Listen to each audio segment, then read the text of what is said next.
People with the most audacity are those that cultivate a negative environment but feel owed a safe space. Because they didn't guarantee you a safe space, but they feel entitled to one. It reads a lot like an arsonist cosplaying as a firefighter. And the situation this kind of person lives for is when you finally bring up something completely reasonable in the environment that they created. And why they like this so much is because that's when they can play the next part they love so much, which is teacher and pupil. They insinuate through their words or their actions, I know exactly how to handle a disagreement, and this is not it. So they get to put you down and they feel superior. It's totally manipulative behavior. And if you don't give credence to their manipulation, they get very angry.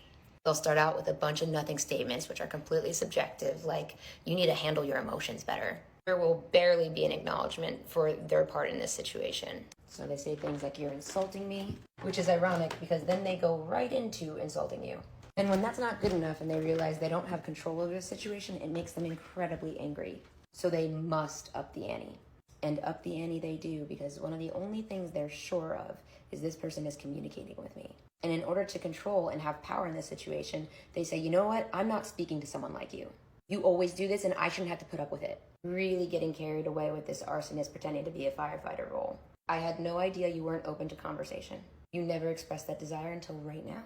And they'll say something like, yes, you are disrespecting my boundary. So as power plays go, they are very upset by the situation. They've won nothing. You need to understand that people that weaponize conversation, they really don't have anything.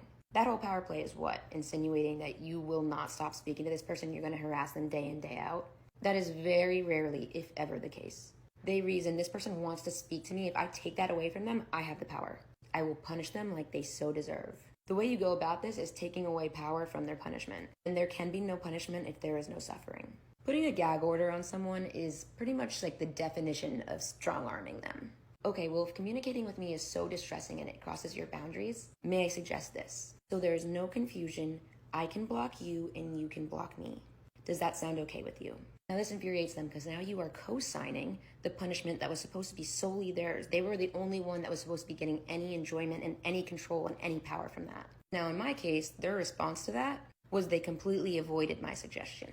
And they essentially said, do not speak to me unless I speak to you, which further solidified how much of a game this was. In an act of pure petulance, this person feels powerful. But in that instance, they still have no cards because now your desire has changed. My desire is to never speak with this person again. You cannot burn down a house that doesn't exist. People like this are emotionally violent. And had I allowed him to manipulate me, I would have flown off the handle, called him every insult in the book. The beauty of being the more intelligent person in that situation is this. Is this test they just put you through? They're the one that failed it. How they thought they were punishing you. Actually, your blessing. The control they think they had. You're never going to speak to them again. What kind of control do they have over that? It's a good day to not be manipulated.